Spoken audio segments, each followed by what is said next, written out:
So that is the latest from the news conference. They said there will be another briefing perhaps tomorrow, but they will push out updates all night long on social media. All right, let's get to meteorologist Jim Castillo with our weather impact forecast, because we're getting more information about exactly what happened yesterday. And there's also some storms in our forecast possibly for tomorrow, right, Jim? Yeah, not tomorrow, but what we're watching is late Sunday night at the overnight hours. Yeah, and into Monday. That risk is more hail in the morning hours, and then we get into Monday afternoon and evening. That is that any risk is possible again as we get into later Monday. More on that coming up. But, Scott and I were noticing multiple areas of spin on the radar yesterday, and that was in the afternoon and evening. And now the Weather Service is confirming, this could be as much as a mile wide. And so this could be a multiple vortex tornado with little vorts and other tornadoes within the tornado itself. And they're finding some very severe damage, Greaterville neighborhood, also Kingsway East and Fountain Park, EF3 damage. So what does that mean? Well, EF3 damage is severe damage, 136 mile per hour winds up to about 165, and I think they're homing in on about 150 plus in that area, and that destroys homes as we see. So again, the path on this still yet to be figured out, because again, it could be a mile wide in some places, but that tornado was right through the St. Louis area. So remember, again, we started noticing the touchdown confirmed around Clayton, and then eventually they're going to check tomorrow, the Weather Service, survey teams around Granite City and Venice in Illinois, and likely that tornado continued across the Mississippi. So again, this entire area, this is the Central West End, big time damage, trees down and leaves and all kinds of damage in that area. And then you widen out the shot, we had numerous reports of wind damage and hail damage, the big hail that we had, and then tornadoes all over the place, southern Illinois, southeast Missouri, and into Indiana. So it was a huge system that moved through, and it really kind of started here. And you look at the radar and the satellite shot, we had a beautiful day before it happened. And then there it is. It blew up right over the area, and we just had one of those cells that developed that very large tornado that moved right through St. Louis and then pushed on to the east, and then we cleared up again very nicely. So let's look at this on the radar again, where you see the pinks on here, and that's from Clayton all the way through the Central West End and into the Granite City area, also Venice. That purple on there, likely that tornado, and at times a mile wide and probably multiple vortices moving through there and spinning up and touching down. It'll be very interesting to see where those vorts hit. But here is that hook on the radar that Scott and I were watching as we were talking about the tornado warning last night. So in terms of what's happening still, the power outages, they're improving. They're getting the power on. Everybody's working so hard. The Weather Service is doing a great job trying to find the path of this thing. But St. Louis County, 21,000 plus still without power. St. Louis City, 33,000 still without power. Madison County, Illinois, 7,000. That's an improvement, though, without power. Jefferson County, even my brother was talking about damage. We didn't even get to that.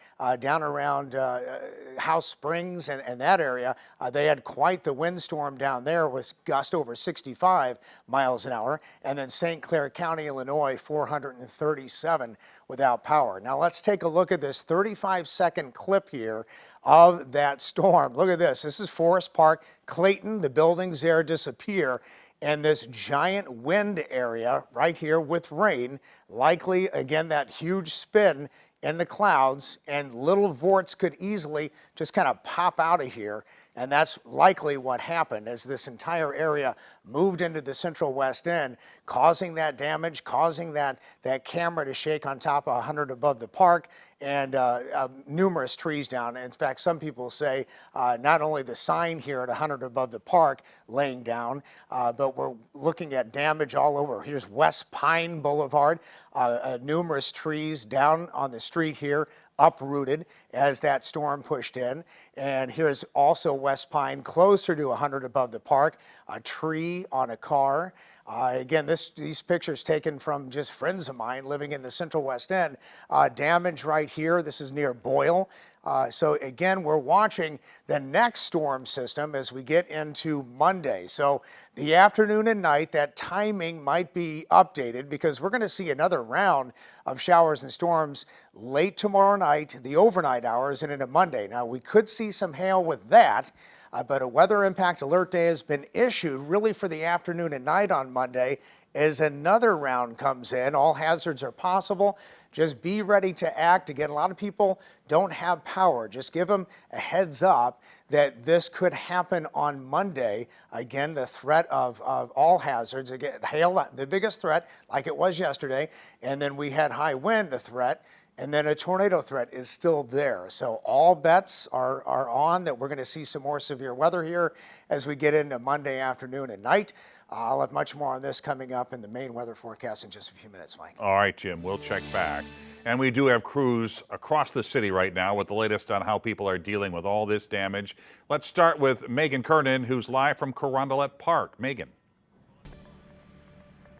Yeah, Mike, well, we first told you in our storm coverage yesterday about a truck that was completely smashed by this uprooted tree in Carondelet Park. We now know 48-year-old Juan Baltazar was inside that truck. Tonight, for the first time, we're hearing from Juan's wife, who says her husband was the most incredible man. Juan was driving on his way home from work yesterday when a tree in Carondelet Park came crashing down onto his blue Ford, killing him instantly. He was less than half a mile away from home. Juan was well known in the community as the owner of the food truck El Mandalone, known for his roasted street corn. His wife Rachel tells us he has 7 kids. 3 are here in the U.S. and 4 are in Mexico. Rachel and Juan share 2 kids together, 3 and 6 years old. His family wanted to share his story, but weren't ready to go on camera. We love him and we're gonna miss him. The kids, they don't even really know yet.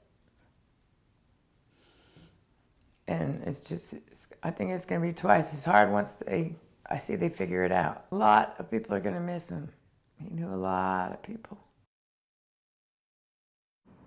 And that's really what we're hearing from so many people, that he was so well known and so loved, especially in the Latino community. We know that the Hispanic Leaders Group of St. Louis has reached out and been in contact with the family, offering their support. And if you would like to help their family, Juan's wife has set up a GoFundMe that you can find on ksdk.com in the As Seen on TV section.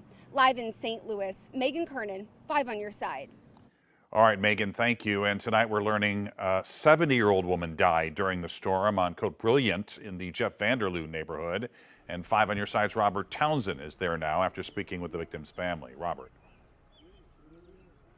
Hey there, Mike. Let me tell you, there's just so much heartbreak and devastation out here in this North St. Louis neighborhood. Look back there. Take a look at that. That's just what's left of the Holmes family's home of 40 years. The storm, powerful storm, destroyed this 3-story brick house in a matter of minutes yesterday afternoon. You can see it's now just a huge pile of bricks, wood, and lots of siding. The roof actually was ripped off during the storm and tossed there on the grass. Sadly, again, 70-year-old Dolores Holmes died inside her house. Her sister, Josephine Holmes, is here with me now, and other relatives. I'm so sad and offer our condolences about what happened to your sister. Can you tell me what happened? I understand her son rushed home and found his mom? Yes, her son rushed home, found his mom. By the time he got there to his mom, everything had fell on her and everything, and he had to drag her out the house, and it was horrible. It was really horrible. So I can imagine how he feel. But we praying, hoping everything's gonna get better. Everything's going to be better. Ronnie, your brother found her in the basement, right? Yeah, he found her trying to get to the basement to shelter, but how fast the storm was coming, she didn't make it. And once the house came down on her, it's like broke her neck. Man, I miss my mama, man. So sorry. Nicole, when you look at all this, I mean, it's hard to believe that's your loved one's house. It's very hard to believe that this is my aunt's house. We had on Sunday Sunday was the gathering place for her. She loved family, she loved her grandkids, she loved gatherings, and she loved her yard. Anytime you were looking for her, you can always find her in that front yard, the side yard, planting something, pulling up something, doing something. And then she loved her community. The matriarch of your family, I'm told everybody in this neighborhood also loved her. Yes, her community loved her so much. She was small, but she was very mighty. I'm so sorry. Yes. Thanks a lot for taking the time. Again, lots of houses in this area just on the ground. Sam, let's swing around. I want to show you this before we get out of here. That house across the street, that used to be a 3-story house on Cora Avenue. Neighbors are telling me when that storm blew through here yesterday afternoon, 5 family members were inside that house, just on the first floor, the second floor. You look at that, the entire front of the house ripped right off, obliterated pretty much. Bricks are all over the sidewalk. Thankfully, though, lots of neighbors rushed in and they helped pull those people out of a gaping hole, a hole that used to be the living room. I'm going to talk more to them in a few minutes, but we are just, again, when you hear about the devastation, Mike, it's one thing, but to see it up close, it's totally different. Back to you in the studio. All right, Robert, thank you very much. Our condolences to that family and so many other families in the St. Louis area. Here's another broad look at the scope of the damage. This is a look over a home off North Newstead. These houses just crumbled and debris thrown around the street.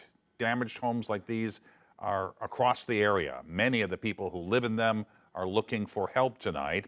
Our Andy Kroll is at Kings Highway in Delmar, where you saw city leaders just give us an update. Earlier today, Annie was at the scene of a deadly church collapse, and we know one woman was killed there yesterday. So Annie, bring us up to date. Mike, thank you. You've been running all over the city, not only with this press conference. That church you mentioned is Centennial Christian Church, right in the Fairground Parks area.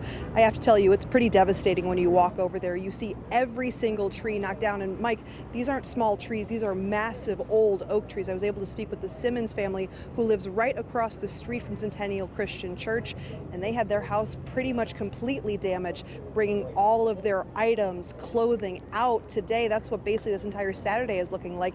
Pickup truck after pickup truck just moving and moving stuff because they're so worried about, unfortunately, looters coming into their space, taking their items, and of course making this very bad situation even worse. So I asked the family, what is the plan for the next couple days? And they basically told me, Annie, you have to move into a hotel. You have to take advantage of a generous family member being able to stand there and stay with you. But there's so many people who've been impacted. The Simmons family, who I was talking to you about, they live on one corner right by that church, and then you have another sibling and their spouse living a couple blocks away. So you have families living all in the same area when it comes to being by Forest Park, being by Fairground Park, being in the St. Louis area. And I was in North St. Louis yesterday. Some of the worst devastation we were seeing on Lee Avenue. That intersection also has similarly very damaged homes, hard for people to move in. So we were able to speak with the family over in Fairgrounds Park, but also in North St. Louis. They don't have any power, and we just heard that from the officials here at the press conference. This is not an easy fix. They're close to, I think, 66,000 people still without power at this point,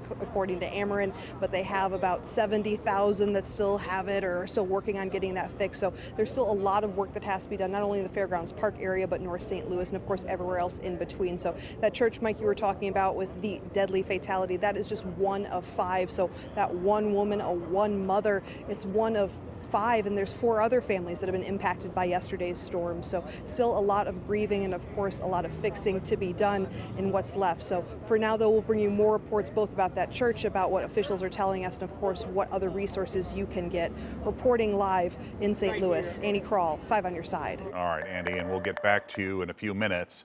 The St. Louis Zoo will be staying closed through the weekend for the sake of public safety. Luckily, the zoo says there were no injuries to any staff, guests, or animals as that storm came through. All zoo residents are safe and accounted for. However, the butterfly dome was destroyed, and we're told it's going to take a long time to clean up. Thousands of limbs, really large limbs that are still hanging in the trees, and that's our biggest challenge right now. I think we'll have most of the paths cleared by the end of today, but we still have a lot of large trees that have been cut up, moved off site, and then a lot of climbers we're going to have to get up into the trees to remove those large limbs, because that's where the safety concern really is, which is why we made the decision to close for at least one more day tomorrow. Make Tracks Through the Zoo, which was slated for tomorrow, has been canceled. So anyone who signed up for that can still complete the race remotely, but the zoo asks you do it in a safe area. Another area where recovery is underway right now following yesterday's powerful tornado outbreak is the Northside's Fountain Park neighborhood. 5 on Your Side's Travis Cummings talked to folks in that historic area on a mission to mobilize. Pretty heartbroken. I mean, this statue has so much significance. If there was ever a symbol of a city in distress, it's this bronze statue of Dr. Martin Luther King Jr. lying on the ground. There are people that come from all over the state just to come to this park and see this statue. It's a centerpiece in the Fountain Park neighborhood, marking the destruction from Friday afternoon's tornadoes. Tree limbs now rest where families once gathered. Shattered windows and mangled roofs tell the story of a storm that took just minutes to change everything. Dr. King's spirit of service, says Stefan West, who's lived on this block for 20 years, out clearing debris. I'm very passionate about my city of St. Louis, hence the shirt. You know, we love black-owned businesses, but we definitely bonded together on our block. And we still out here working as well. It's a lot of work to do, but we definitely pulled together to help our neighbors. Some of the most vulnerable are on his block. We actually have a couple families that have special needs, and we have a lot of elderly neighbors over here. So a lot of them they can't get out and do, the simple things. There is a lot to recover from. I could not even contact anyone because we've been without power all night. And so my heart and my social services, we're hitting the doors and making sure that the youth and our seniors are taken care of and those that are in need. And this is complete devastation. Water, clothing, anything you can provide to help. The days ahead will be long, but can be done with love, something Dr. King fought for. Showing love to each other, showing love to our community, leading by example. Travis Cummings, 5 on Your Side.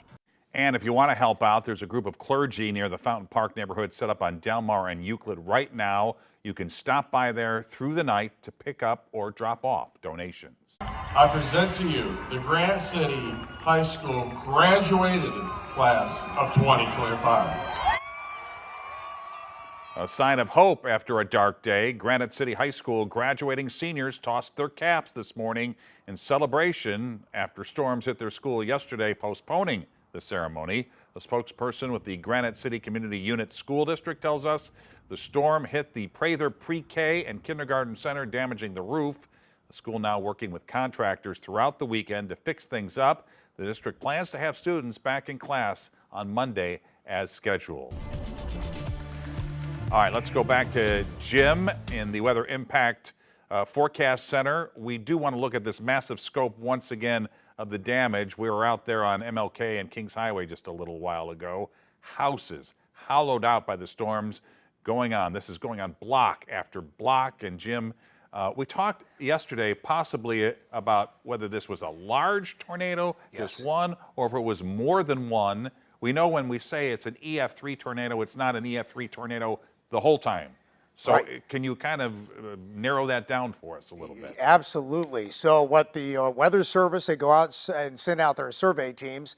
They're finding EF3 damage, the worst damage, again, right around North City.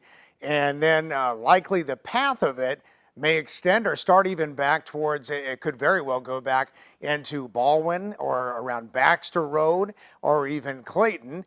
And then you'll find some EF1 damage or EF0 damage there.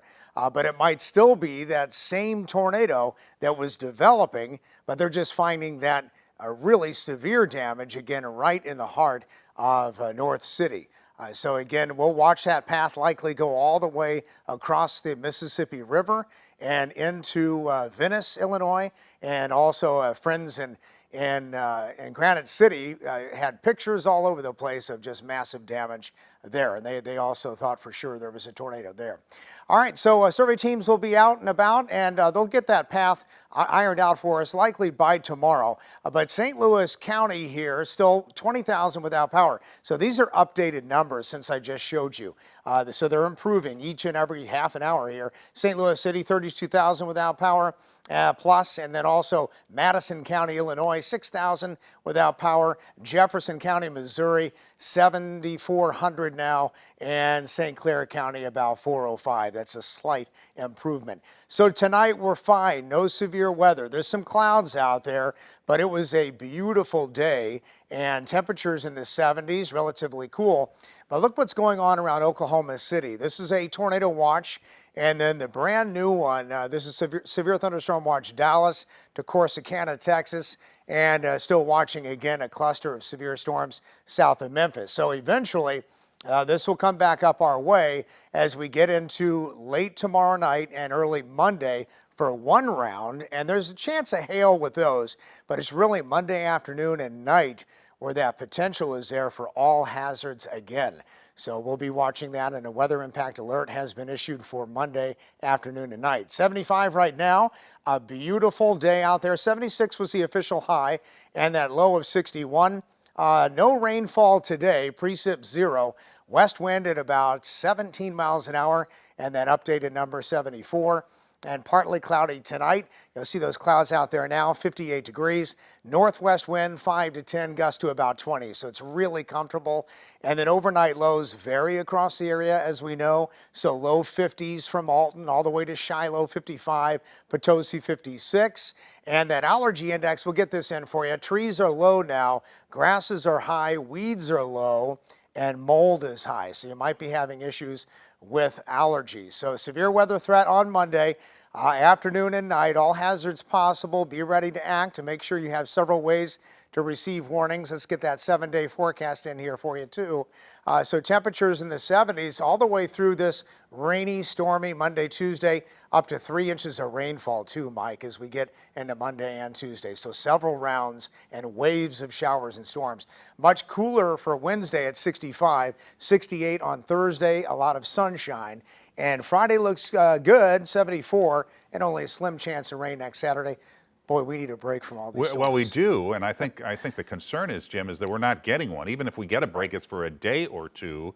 I've worked at Channel 5 for 40 years, and I do not remember a spring like this where we have a weather impact alert basically every other day. I mean, that's what it feels like. Do you, in terms of the history, do you remember anything like this? Yet I was born and raised here, and I was telling our brand new news director, again, we were talking about, this is the most active spring I've ever seen. We've had active springs, and there's been numerous tornadoes coming up in the next hour. I'll show you all the different tornadoes that we've had across the area, and even some of the stronger ones and when they occurred. But you have to go back to 1959 to get to a storm that was even close to what we had yesterday.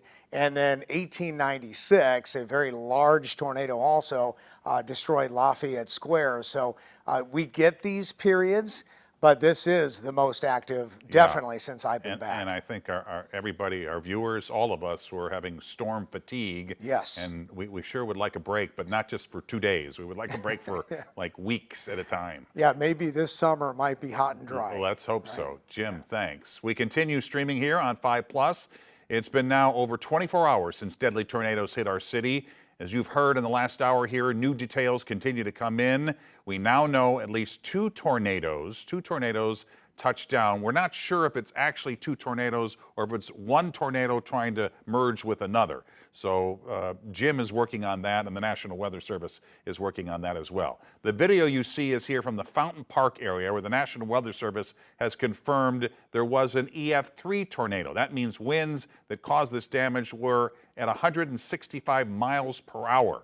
Right now, those damage surveys are continuing as the move to look at other parts of the city, including the central West End, continues. The storms left 5 people dead. Of those, 4 were reported in that area. Mayor Kara Spencer told us over 38 people were hurt, some of those still in critical condition.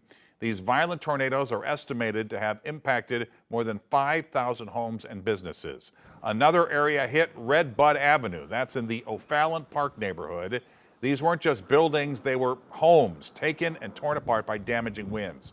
Bricks, wood, possessions strewn about the street. One woman says she was at work when the storm hit and got a phone call saying she didn't have a home anymore. I had to park down the street because I couldn't get through. I parked my truck down the street, I jumped out and I ran down here. And when I got here and walked in, I just fell to my knees and cried. I'm homeless now. Just thinking, I just have to pray on it and pray that God will help me figure out my next step. She, like so many others, now hope the city and the community can come together to help them and everybody else recover. As some of our neighbors begin to clean up the damage, many are asking, what can I do to help? Our Mark Maxwell shows us how St. Louis is coming together to support neighbors in need. St. Louis is in a state of emergency. The devastation is truly tremendous. At a Saturday morning press conference, Mayor Kara Spencer and Governor Mike Kehoe pledged all the manpower and resources government can provide. We're putting all hands on deck to make sure that we can assist the city and local authorities as much as possible. But with a job this big, where do you begin? Everybody can't do everything, but everybody can do something. Alderwoman Laura Keyes saw the aftermath of winds ripping the roof from her home. This is our Katrina, basically. She's just one of thousands facing severe damage in city limits. We are estimating right now about 5,000 buildings have been impacted. Despite the damage to her own home, she and other local leaders were out amplifying calls to action. We have heavy equipment operators who have been helping us to clear streets. Local nonprofits with big plans for the Annie Malone Day Parade suspended and postponed Saturday's upcoming scheduled events. We don't want to pull away from the resources that the city desperately needs at this time. Instead, their CEO urging people to put their energy into helping their neighbors. I would love to see people just band together and help one another, come and volunteer to help get branches up. If you have resources, you can donate. At Annie Malone, the Urban League, and United Way, trusted nonprofit organizers started collecting key items. Coolers, ice, because people don't have refrigerators. They can have lunch meat and things like that, and there's stuff in the coolers. This is going to take a lot of volunteer hours and money. When he's not working in Jefferson City, House Democrat Steve Butts from South City specializes in insurance. I was out doing a lot of insurance claims till dark last night, and I just know there's a lot of people that have uninsured and underinsured properties. And while companies start to cover claims, Senator Carla May called on religious leaders to do their part. Be the source of resources, and that's what we need right now because people don't have roofs on their houses. We're expecting another rain on Monday. They don't have places to sleep.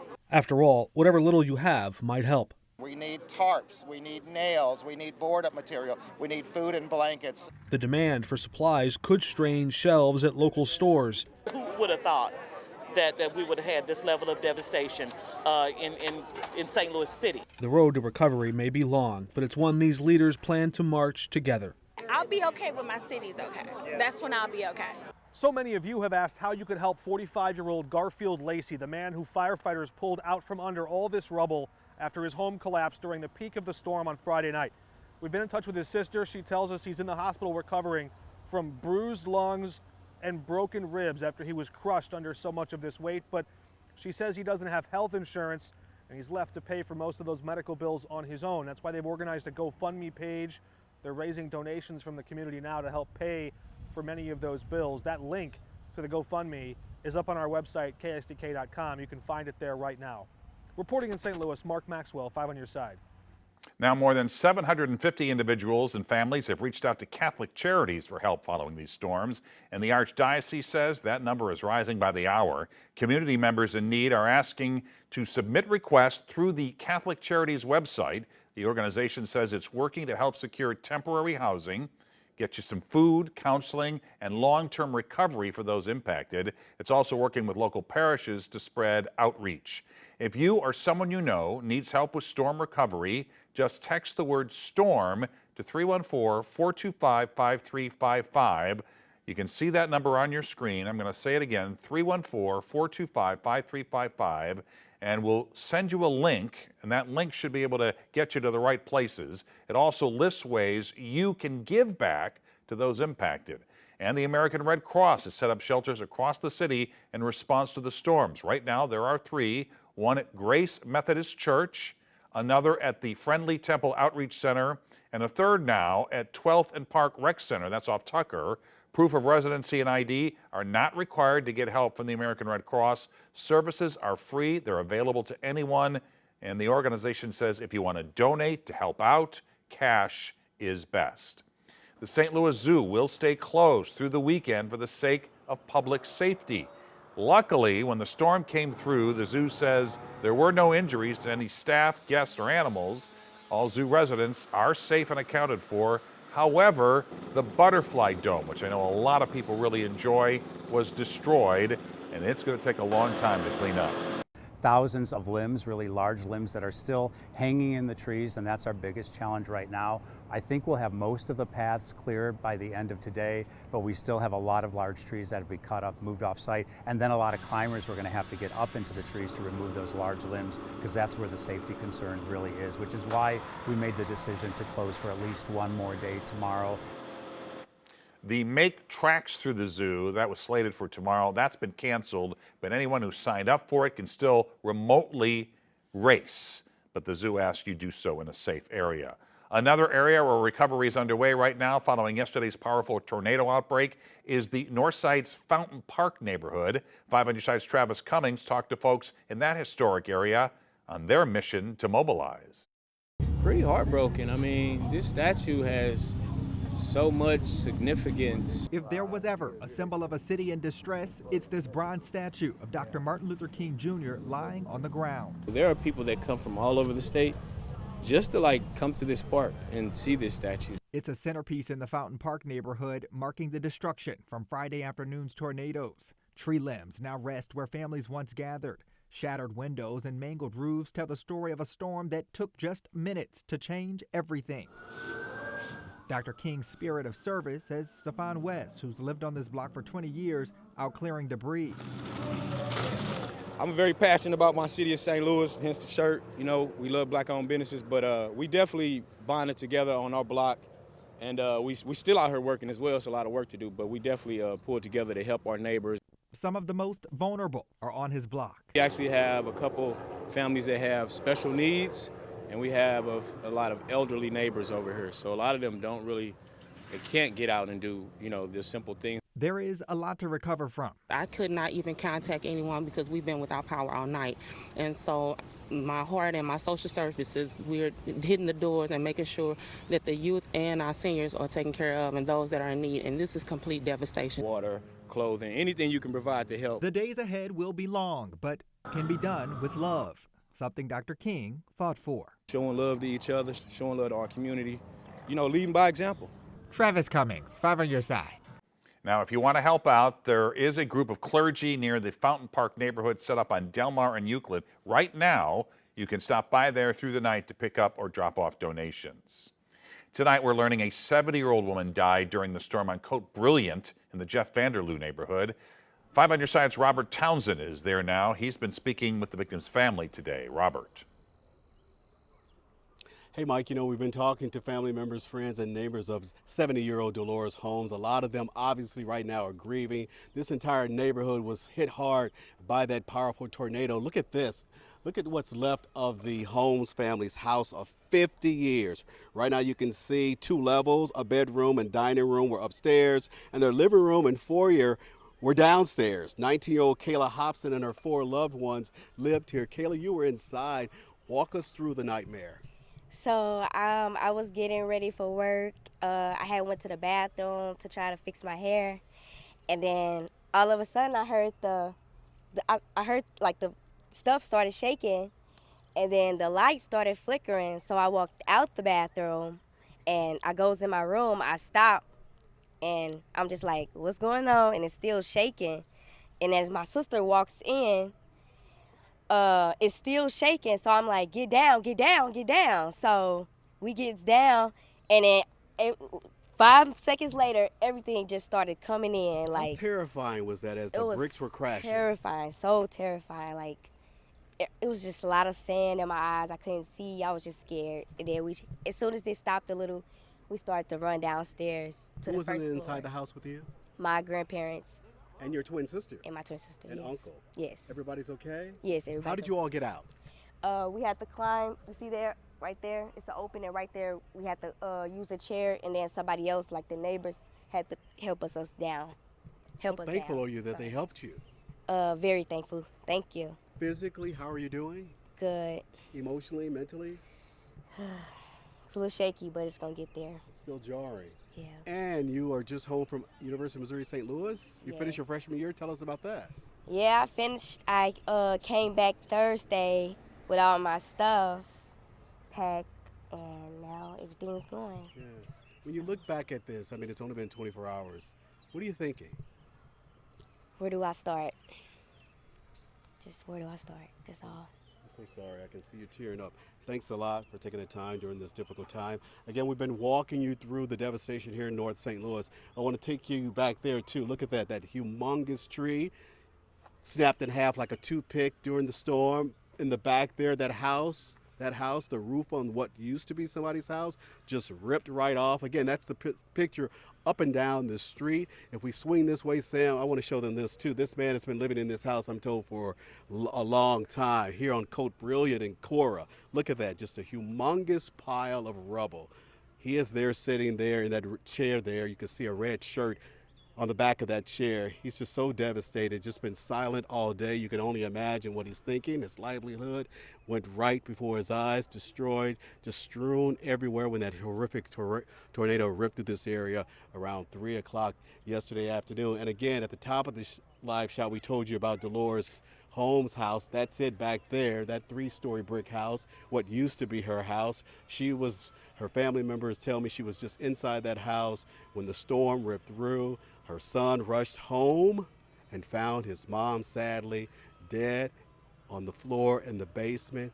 And what's more, today is his birthday, and Reginald Holmes is now, Mike, sadly preparing his mom's funeral. I'll send it back to you. And Robert, when you look at that house with the front that has been sheared off, if you didn't know better and you were just looking at that picture, you'd almost think it was a dollhouse. It's that obviously it's a real house on a much bigger scale, but that's kind of what it looks like, and you can tell how sad that devastation is. Can you give me an idea in that community how people are coming together to try and clean up? All we've seen for the last few hours is that a lot of family members are still kind of coming in. Even as we swing here, I'm seeing more people coming in their cars. A lot of folks are just really still waking up to all this damage, and they're saying, hey, look, we are far from cleaning up. I got to tell you, I talked to one of Dolores Holmes' goddaughters, and she was just in tears when she said, screaming, we need help, we need help. Tell the mayor, tell the governor, we need help. You can see the devastation, all the trash, the piles and piles of wood, bricks, splendors, and siding all on the ground. These people haven't even begun to clean up. As they sit around, even as you swing this way, Sam, you can see more of these folks are just sitting here, shaking their heads, nodding their heads, because they're just devastated. They're filled with tears. These people are at a loss. This one woman told me they have nothing to really lean on right now but each other. And so, yeah, that definitely looks like a devastated dollhouse as we swing back and you see it again. So, yeah, these people are far from cleaning up, Mike. They are just sitting here in disbelief. And any idea where some of these folks will be sleeping tonight? Do they have relatives? Are they aware of some of the resources that are available? I'm happy to. Okay, we've lost Robert for now, but we will get back to him. As we mentioned earlier, we've got a lot of reporters all around the region. They've been seeing a lot of this devastation, including our Megan Kernan, who is live for us tonight. Megan. Yeah, Mike, we are hearing from the family of one of the men who was killed in the storms yesterday. I was live out here yesterday showing you a truck that was completely smashed by this uprooted tree here in Carondelet Park.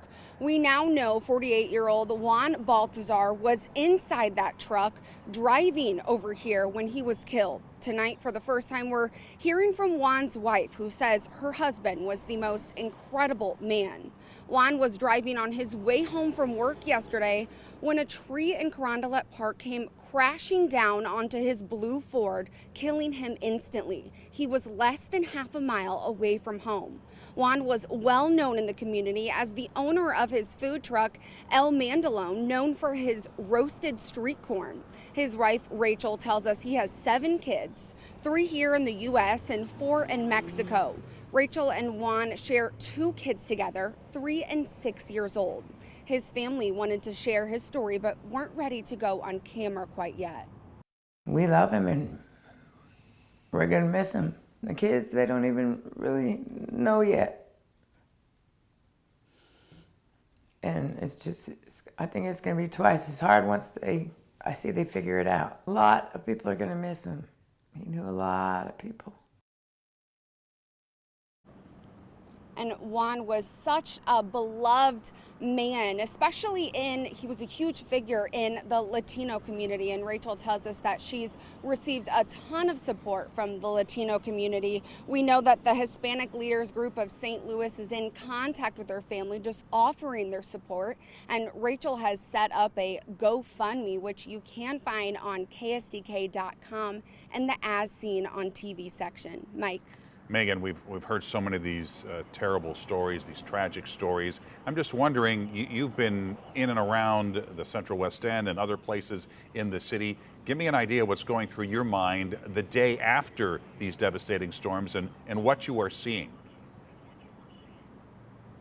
I mean, yesterday it was a lot to process. What would take normally a 15-minute drive from downtown St. Louis to North City, we were going to Vernon, where there was a collapsed home that was just almost basically demolished. The roof was completely collapsed, and you know, just the traffic and just seeing it took probably an hour and 45 minutes for us to even get there. And we had such horrible service, as you know, there was, you know, so many people are still without power, but just seeing all of the down trees and seeing all of the down power lines. And then finally we had to actually walk through, you know, a street where there was huge trees down. We had to walk over it to get to this house. And once we were there, we were talking to the owner. They had had that house. It was a multifamily home. 8 people lived inside of there. Thankfully, nobody was hurt. But once we were there, you know, she was just devastated and just couldn't even put it into words yet. And really, that's what we've been seeing just all throughout the community. We had heard that, you know, this man, at the time we didn't know Juan was the person who was inside the truck, but we had heard that a man had died near Carondelet Park. And when we went over here and just seeing his truck, we actually saw it. You know, you saw some of those images where the truck was on the tow truck getting ready to be towed out of here, out of Carondelet Park, and just seeing that truck and now knowing who was inside there, and just 7 kids, you know, his wife, just such a beloved community member. It's truly just heartbreaking, and it seems like we're just beginning to hear a lot of these, you know, similar stories of just heartbreak. But we're also, you know, while we're hearing such tragic stories, we're hearing so many people coming together, you know, throughout St. Louis. The resilience is truly outstanding. I think that has been the most impactful part, you know, as we've been covering these storms since yesterday. Definitely just, you know, how many neighbors are stepping up together, especially to help this family out, is truly remarkable. And do you get a sense that people are aware, the people that have been devastated by these storms, of all the resources that are now available to them? Mayor Spencer is praising first responders for working around the clock, and city employees working around the clock. And we know there are shelters, people are trying to help out with donations. Do we know if some of the people that you've been talking to, are they aware that there are resources out there and they're not alone? Oh yeah, absolutely. I think just from the people that we have talked to, and even just the family, you know, offering the resources that we have to be able to give them and to get them into contact with the right people. I definitely think that they are aware, and hopefully, you know, as we can put that message out there. I know when I was watching the press conference earlier this morning, like that was one of the main points that the mayor said, like, we want to make sure we are getting all of the resources out to the community so everybody, you know, can get a hold of them. Especially, it might be difficult because so many people are still without power. They might not be able to charge their phones to even be able to see these resources. So hopefully, you know, we're able to put that message out there of all of the resources that are available to people who have been impacted. All right, Megan, thanks very much for joining us. We want to go to another one of our reporters who has been covering these devastating storms. That's Annie Krall. Annie, it seems like you've been on the storm beat for months now. This has been going on. You were at this news conference today, city leaders with a briefing. What was your takeaway from that briefing? That's right, Mike. Well, we just heard from Mayor Kara Spencer, who said, hands down, this is one of the worst storms the city has ever seen. But I want to talk about the first responders who are right behind me. I'm on Delmar Boulevard, so of course one of the spots has been hit very much so by yesterday's storm. We heard from the fire chief just a few minutes ago, 62 square miles, 62. That's the number of square miles that their entire crews have been sweeping, looking for trapped people. Of course, we were able to see from Mark Maxwell a real-time rescue with one of those trapped situations. But they've had 62 square miles to go through, and tonight it is finally going to come to the end. They have their one last stretch of searching for people. That should end hopefully around 7 o'clock, so we're less than an hour away from fire crews in St. Louis, hopefully being done with checking every single street. That's what we heard from the fire chief just a couple minutes ago. They've checked every street in St. Louis. They've knocked on every single door, and I was able to speak with a woman who's been able to hit on some of those doors as well, checking on people as well in the area of Fountain Park. Now, we were hearing from Travis Cummings about that church. It's Centennial Christian Church in Fountain Park that unfortunately had a deadly collapse. There were 3 people inside Centennial Christian Church around 3 o'clock yesterday, and of those 3 people, one of them was killed. We've heard from family members. Her name was Patricia Ann Pendleton, and Patricia was there as a volunteer. She's from Baldwin. I spoke with a woman who actually has worked with her at the church. Apparently, Mike, what I'm learning, she was an incredible woman, a mother, beloved in the church. And when I asked what was Patricia doing at the time at 3 o'clock in the afternoon on a Friday when everything came down, well, she was doing what God intended. She was helping people. She was volunteering. Actually, Patricia was known since 2020 to pack lunches during COVID. She was packing warm meals and starting a weekend program to try and feed the neighborhood and the community in Fountain Park. So she was genuinely beloved, is the word that I keep hearing over and over again about Patricia. Now, Patricia, of course, is one of 5 fatalities that so far we've confirmed from city officials in hearings. So there are 4 other families just like Patricia's who have been hurt and impacted by yesterday's storm. So we've been able to hear from fire crews who are doing all of that checking and going door to door in streets, but it's also just families who have been hurt and impacted. Across the street from Centennial Church, there's the Simmons family. Their house completely destroyed, brick after brick after brick. And I spoke with one of the family members who told me, Annie, luckily that there wasn't anyone injured inside the home, but it's taking tarps and taking clothes and taking box and box out of the home, because now they have to figure out where are they going to stay, what are they going to do. So of course this cleanup process has only just begun. It's been less than 24 hours, maybe even less than 36 hours at this point with the storms rolling through. But that Fountain Park area I keep talking about, Mike, has been really, really hard hit. And of course the officials who we just heard from on Delmar have been really focusing in that area, which is less than 5 minutes from where we're standing right now. And Andy, you talked about Chief Jenkerson and the St. Louis Fire Department doing that sweep. Chief Robert Tracy was also a part of this briefing, and it sounds like he's mobilizing everyone with 12-hour shifts. That's the thing, Mike. It's that 12-hour shifts. When we asked him, what does that look like? What prep can we do heading into future storms? I mean, that 12 hours mobilizing every single unit that they have, trying to rotate them out, make sure officers are quote unquote fresh. It's hard because people are trying to sleep, they're trying to eat, they're trying to get, honestly, water, which at one point was really, really difficult. But yes, it's that Chief Tracy talking to us a couple of minutes ago, those 12-hour shifts, mobilizing everyone out in the units. And when I asked Mayor Spencer, what are we looking at heading into future storm coverage, future years where something like this happens, she said over and over again, so proud of the first responders and how they've been able to get out there, get in the communities, and just do their jobs as well as they were able to over the last couple of hours, last 2 days basically. So yes, of course, the chief of police working very, very hard in tandem with the fire crews, because as you saw during that press conference, you have to have so many organizations all working hand in hand together. And Annie, he mentioned a curfew, a 9 p.m. to 6 a.m. curfew, but it's not for the entire city, right? That's right, Mike. So if you're in the 56th district, you're focused on that 9 p.m. to 6 a.m. curfew. So that should be happening, of course, in about 3 hours or so.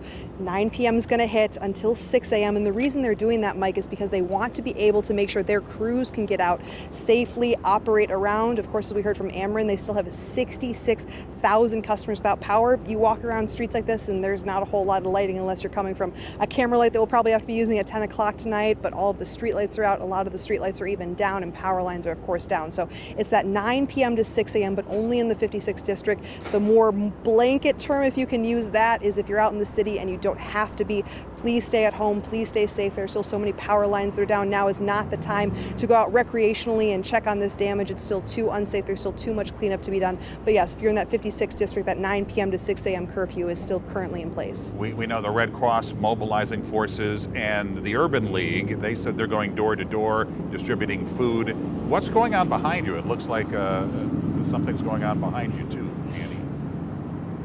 Yeah, so like I said, Mike, we're right on that Delmar Boulevard. So you have, I can't even call it anything better than a command center, a central space. So we have those first responders, you have fire crews right over here in the Aldi's parking lot. We've got Kings Highway a little bit farther down, and then of course all of the police. So you have all of these crews, honestly, Mike, taking a second to just come together, recognize where they need to go, what are the worst spaces that still have to be done. We were able to hear a little bit more about what needs to happen, where they have to head, and as we said, it's at 7 o'clock tonight, final sweep with the fire crews. But I was talking to a woman earlier who said it's Euclid Avenue where she was going door to door checking in a very similar way to many of these first responders, having the civilians do very similar things to what they're doing, going door to door and knocking. And on that Euclid Avenue, when I was speaking with that volunteer, that woman in the Fountain Park area, she said, Annie, I heard about a 4-month-old who was trapped inside trying to get outside. So what's happening behind me is just, of course, the official, that administrative, what the city is responding with. But we've heard over and over again about how many civilians are doing their part to try and get out and door knock and clean up the debris and the trapped. And when I was in North St. Louis yesterday, the brooms, the sweeping up, the tree limbs, everything that's just coming together. It's not an easy moment in time. This next day afterwards hasn't been easy at all, but we've been very fortunate to see the city coming together as well as so many of the civilians coming together. And we're just getting started. All right, Annie, thanks so much. 5 on your side, you remember, was on the scene as first responders pulled off an hours-long rescue of a man trapped beneath the rubble of his own home. Our Mark Maxwell shows how people in the community brace for the worst in the face of disaster. It's hard to measure the force of a storm. There's the speed of the wind. The windows start busting and Bree hit me all in the face. The volume of the alarms. Just bing, bing, start beeping off and it said take cover now. The cost of the damage. My roof is gone. And how long you've called a place home. For about 40 years. But then there are moments when property values just can't quite sum it all up. Those are harder to measure, but when it hits, you know it. Today has been what I would call an eventful day. In the middle of frightening tragedy, people here looked past the rubble to see if their friends and loved ones made it out. Everybody's fine. I was more worried about my neighbor right there, Mike, than I am about me. God gonna provide for me. Mike made it out, just barely, but there's no way to measure it really. So let's just say it was a close call. And I was hiding right there between that wall and a refrigerator and a couch. Farther down the littered street, a more dire emergency. They're trying to gain access through a small entry, it looks like. It's still a desperate scene here. We also just saw a firefighter enter into that basement window. They finally used a crowbar to pry off the iron bars that sealed that window of the basement shut. Then they heard a voice. Right here. Inside, trapped under 2 stories of brick, steel, and wood, 45-year-old Garfield Lacey. Outside, his sister, his niece, his brother, his mom. Frantic, hugging, holding on to hope that this too would become a close call. Standing next to them, hearing their pleas for help, there's no way to measure how long these 3 dreadful hours must have felt for them, except to hear it for yourself.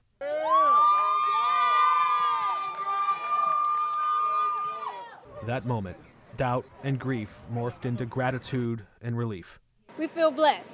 We sat down with Garfield's sister and her family outside of the home where they grew up. I'm happy that he's okay, but I'm also really sad because I've lived in his house since I was, 5 months, and all my life. Me and my cousins, we grew up here, and it's just all the memories and stuff. They'll never walk into that house again, but they still have the people who helped make it a home. Firefighter Pat was one of the first on the scene, surprised at Garfield's condition after struggling under all that crushing weight. Considering the building collapsed on him, he's doing great. So how do you measure this close call? In this case, with 2 thumbs up. In St. Louis, Mark Maxwell, 5 on your side. All right, Jim Castillo is back with another look at our weather impact forecast as we continue to get more information about what happened yesterday and then what's ahead for us about 48 hours from now. Yes, Monday's that day. Again, we'll be watching the sky, and a weather impact alert has been issued, and that's for really later Monday and Monday night. More on that coming up. But Tracy Henson, meteorologist, was running around yesterday and helping us out. Wildwood, we had this, looks like a funnel for sure, could very well have been the beginning of what turned into that, at times, mile-wide tornado and likely multiple vortices. And when we talk about that, look at this one in Des Arc. Here's a vort right there, and there's one right there, and there's one right there. So even within this entire thing rotating, you have multiple vortices, and that's exactly what we were seeing down in southern Iron County. And then eventually one of them just actually touches down. They're finding EF2 damage in this one. So just incredible video coming out of that. Now, the St. Louis history on tornadoes, the red ones are the bigger or larger ones, like the EF4 at times on this path. This one went almost west to east. This one was in 2011, the one that hit St. Louis Lambert International Airport and made major news. 1967, right there. Some of my family members remember this one that moved through North County in EF4. The 1896 tornado, also in EF4, not really listed on here, but then we also have the 1959 tornado and that path moving southwest to northeast. Most of them moving a southwest to northeast direction with the upper level winds. They move in that direction, but you can see that some of them move due east in some of these paths. And we were noticing that from yesterday's system, so it'll be interesting to find out where the Weather Service actually has that path and irons it out for us coming up. Likely tomorrow. EF3 damage again from this tornado from yesterday, the afternoon hours, Greaterville neighborhood, Kingsway East and Fountain Park. EF3 damage, what does that mean? Well, EF3 damage as much and as high as 136 to 165 mile per hour winds, causing severe damage. And the ones I was pointing out with EF4 damage, 166 to 200 miles an hour. So that's, we've had some monsters around here. I haven't seen any EF5s, but those are the worst you can get. All right, so the tornado reports, again, still watching to see the exact path of this, but we did see it definitely touching down Clayton first, and then it moved through the central west end or even North City, really. So it might have very well went from southwest to northeast. And then friends in Granite City, numerous pictures coming in of big-time damage there around Venice and also Granite City. So hail reports, yeah, remember yesterday we were talking about that large hail first, and then we were starting to see tornado reports. And then those tornado reports ended up all over southeast Missouri, southern Illinois, and into Indiana, along with the high wind reports and also the very large hail at times. And we were getting pictures of all that in there until this giant tornado moved through the city of St. Louis. And there's that radar of that one cell that was really a supercell that moved right through North City. All right, let's check out this on the Doppler weather radar. Again, that pink area here, it does look like maybe it moved from southwest to northeast or maybe in an east-northeast direction right through Clayton and into North City. And again, a mile wide at times. That's why there's so much damage in the area. And we zoom in about 2:46 p.m. You see this hook right here. And Scotty and I were noticing that last night, and we knew we were in trouble. And it was already reported on the ground in Clayton when this hook actually formed. And likely seeing some debris out there. So let's take a look at this again. Very fascinating. I'll get out of the way so you can see it. If you watch carefully, again, this is at about 2:41 p.m., a 36-second clip. And really, this is just wind and rain. And likely within this, where you see this whole area is spinning up here, counterclockwise, and you see this power flash. And likely one of those vorts hits the power lines, knocks them down, and we get, there it is right there, that power flash that pops up. Often in these big tornadoes, we'll look for that and see if the storm reports out there and the storm trackers are seeing any power flashes, knowing at that point that it is on the ground. So then we were getting reports of all the damage. Here is a 100 above the park sign that's right on Kings Highway down there. And then these trees right on West Pine, there's one there, there's one right behind it. Numerous uprooted trees, a pillow that was kind of hanging out there. It might have actually come from somebody's apartment. There we go, West Pine, Kings Highway, a tree down on a car, and this one near Boyle Avenue. So power outages, there's still a lot of people without power out there, but they're improving. And the satellite radar, we'll get to this. You can see the clouds moving in tonight. We're still watching this area of severe weather that's going to stay out here tonight. So we're good tonight. We're good tomorrow. And then that chance of seeing severe weather in here as we get into Monday. So 74 right now, west wind at about 17 miles an hour. Partly cloudy tonight, 58. Lows in the 50s. It's really comfortable. There may be a spot shower in our southern county tomorrow morning or late tonight into tomorrow morning. Then we get into Sunday. Again, we should be fine. About 79 for that high temperature. But then we'll watch this cluster of storms out here. This warm front comes into play here. So we're dry tomorrow afternoon and about 76, 77, somewhere in there in the mid to upper 70s. But then that severe weather threat on Monday, and it's Monday afternoon and night. We might see an early morning storm with some hail, but what we're concerned about is a potential of even seeing tornadoes again as we get into Monday night, and especially in our western counties, because the western counties are in an enhanced level 3 out of 5. Then St. Louis is level 2 out of 5, and then our eastern counties level 1 out of 5. So likely these storms will weaken as they move east, but here's that futurecast showing that chance of a rain shower tomorrow morning in our southern counties. We're good most of the day tomorrow. And there it is, 4:15 a.m. on Monday. That first batch of showers and storms and likely hail, the threat there, maybe some wind with that. Then we are good until we get till the afternoon and evening. We'll watch these things explode again and then get into Tuesday. Chance of rain early on Wednesday, but look at how much rain could fall. We're talking 2 to as much as 3 inches of rain. But tonight it's dry, partly cloudy, and here's that 7-day forecast. Weather impact alert again Monday afternoon and night. 79 tomorrow, it's a good day for cleanup. Then on Monday, 77, 78 Tuesday, and really good chance of rain in here, off and on showers and storms. We're drier as we get into next Thursday, but boy, I think we're all sick of this, aren't we? Oh, we sure are. It's just fatigue, I think, because it keeps coming one wave after another. Right. I'm just curious because when we looked ahead to this storm the other day, the big concern was hail. So what happens to a storm when hail is the big concern, but it also turns into a tornado? Okay, so hail, you get that bigger hail, you're getting those extremely large updrafts, right? And so when you get those really strong updrafts, you get the really big hail.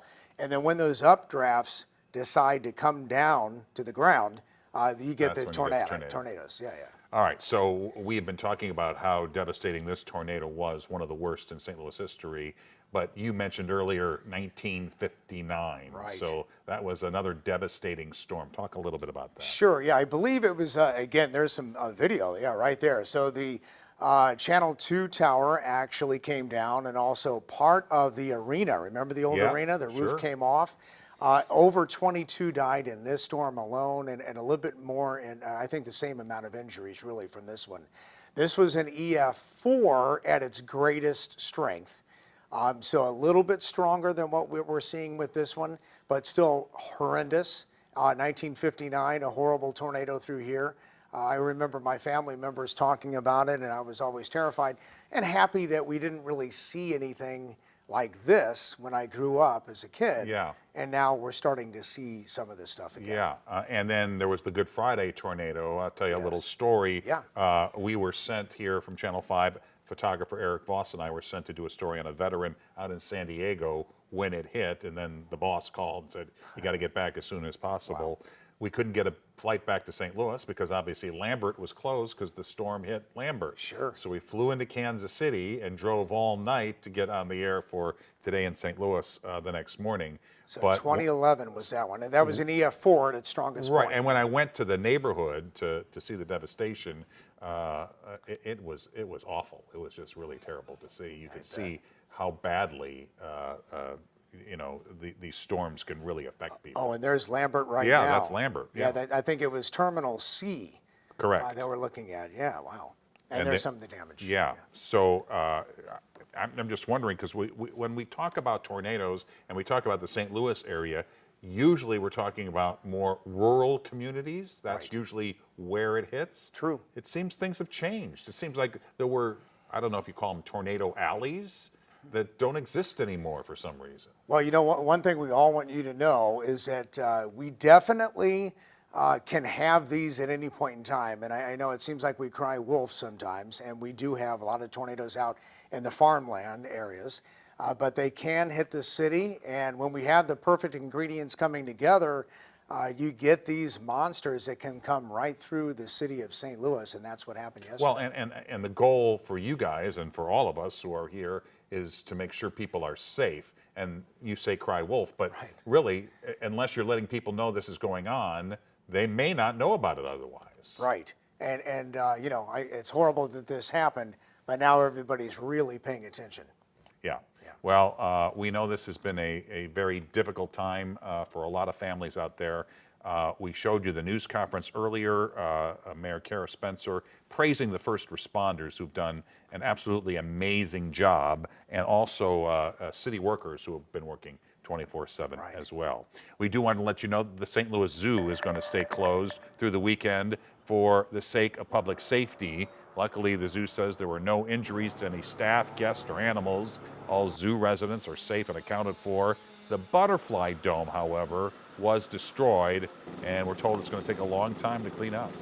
Thousands of limbs, really large limbs that are still hanging in the trees, and that's our biggest challenge right now. I think we'll have most of the paths cleared by the end of today, but we still have a lot of large trees that have to be cut up, moved off site, and then a lot of climbers we're going to have to get up into the trees to remove those large limbs, because that's where the safety concern really is, which is why we made the decision to close for at least one more day tomorrow. And there's a program, Make Tracks Through the Zoo, that was slated for tomorrow. That's been canceled. Anyone who signed up can still compete in the race remotely, but the zoo asks you to do so in a safe area. Another area where recovery is underway right now following yesterday's powerful tornado outbreak is the Northside's Fountain Park neighborhood. 5 on Your Side's Travis Cummings talked to folks in that historic area on a mission to mobilize. Pretty heartbroken. I mean, this statue has so much significance. If there was ever a symbol of a city in distress, it's this bronze statue of Dr. Martin Luther King Jr. lying on the ground. There are people that come from all over the state just to come to this park and see this statue. It's a centerpiece in the Fountain Park neighborhood, marking the destruction from Friday afternoon's tornadoes. Tree limbs now rest where families once gathered. Shattered windows and mangled roofs tell the story of a storm that took just minutes to change everything. Dr. King's spirit of service, says Stefan West, who's lived on this block for 20 years, out clearing debris. I'm very passionate about my city of St. Louis, hence the shirt. You know, we love black-owned businesses, but we definitely bonded together on our block, and we still out here working as well. It's a lot of work to do, but we definitely pulled together to help our neighbors. Some of the most vulnerable are on his block. We actually have a couple families that have special needs, and we have a lot of elderly neighbors over here. So a lot of them they can't get out and do, the simple things. There is a lot to recover from. I could not even contact anyone because we've been without power all night. And so my heart and my social services, we're hitting the doors and making sure that the youth and our seniors are taken care of and those that are in need. And this is complete devastation. Water, clothing, anything you can provide to help. The days ahead will be long, but can be done with love, something Dr. King fought for. Showing love to each other, showing love to our community, leading by example. Travis Cummings, 5 on Your Side. And if you want to help out, there's a group of clergy near the Fountain Park neighborhood set up on Delmar and Euclid right now. You can stop by there through the night to pick up or drop off donations. I present to you the Granite City High School graduated class of 2025. A sign of hope on a dark day. Granite City High School graduating seniors tossed up their caps this morning in celebration after the storms hit their school yesterday, which postponed the ceremony. A spokesperson with the Granite City Community Unit School District tells us the storm hit the Prather Pre-K and Kindergarten Center, damaging the roof. The school is working with contractors through the weekend to fix things up. The district plans to have students back in class on Monday as scheduled. As we've been telling you, we have learned that a 70-year-old woman died during the storm on Cote Brilliant in the Jeff Vanderloo neighborhood. Let's check back in with our Robert Townsend. Robert. Hey, Mike, you know, again, a lot of heavy hearts out here in this north side neighborhood. We've kind of gotten back out to the street here, but back there, you see that family. That's the family that's now mourning 70-year-old Dolores Holmes. The matriarch of their family was here in the house where she's raised her children and some grandchildren. She's a great grandma. In fact, that's what she was to her family. They loved this woman. She was inside the house when the storm roared through this area and ripped off the roof and the second level of this 3-story house. All of the debris and rubble and bricks and siding, you saw it there on the side. And this family's just trying to push through it all with all those heavy hearts. Then in the very back there, the storm ripped off the entire front a part of that house on Cora Avenue. A family was inside, a husband, wife, twin grandchildren, and an uncle. 5 people all thankfully got out safely. And again, they're right now just trying to piece together their lives. Fortunately, a lot of folks are now calling 211. But before we even tell you more about that, I want to swing this way and show you a lot of houses on this street here on Cote Brilliant were just wiped off, roofs ripped off, sidings ripped off. The porch is no longer there. Trees snapped in half. In the foreground there too, you see a blue tarp on a house just ripped right off. The storm left a lot of damage here in this neighborhood. Again, the good thing is, I can tell you as far as what we've seen being here this afternoon, some neighbors are pulling up in their cars with lots and lots of bottles of water for those people out here who are thirsty. Others are bringing in snacks and sandwiches just to help out here. So in the face of all this heartbreak and sadness and devastation, this community, this neighborhood is trying to come together and show some love and support for each other. Mike? And Robert, give me your takeaway, because you know, we've been covering these storms now for what seems like months. It's probably been more like weeks. How does this storm, which obviously was more devastating than some of the other ones that we covered, how is this storm, you know, how are you processing it in terms of being a reporter and seeing people react to it compared to some of the other stuff we've been through this spring? Well, let me tell you this. I've been a news reporter for more than 20 years now, and this is the worst I've ever seen. Having grown up in St. Louis, I personally know a lot of folks who live in this north side area, this Vail neighborhood, and so it's really hitting home for me in more ways than one. I can tell you this, so many people said that they watched our forecast this week and they heard the forecasters. They heard Scott O'Connell and our team talking about how, hey, look, don't be surprised by all the sunshine you see on Friday morning. Definitely be prepared to take cover when the storm blows through. And a lot of folks told me that they really, quite honestly, didn't think it was going to happen. And when it happened, some folks were caught off guard. Some people thankfully were able to get to their basement safely. But again, a lot of folks are looking at Mother Nature differently today. A lot of folks in this neighborhood saying, wow, what an impact it's had, this storm had on this neighborhood. And a lot of folks, I think, are a little bit more weather conscious, a little bit more weather weary, and definitely not taking Mother Nature for granted. Mike? I know a lot of these houses have been on these blocks for a long time, and it's still very early. Have you heard anything about the families wanting to rebuild? Again, very early, maybe they don't even know yet, but what are you hearing in terms of that?